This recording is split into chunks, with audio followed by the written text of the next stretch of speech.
ब्रह्ममुरारिसुरार्चितलिङ्गं निर्मलभासितशोभितलिङ्गम् जन्मजदुःखविनाशकलिङ्गं तत्प्रणमामि सदा शिवलिङ्गम्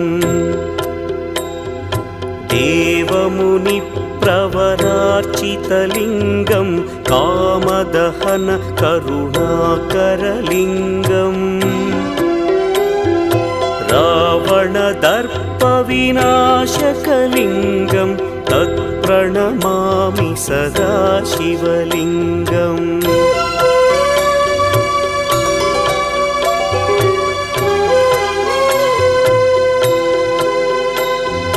सर्वसुगन्धसुलेपितलिङ्गं बुद्धिविवर्धकलिङ्गं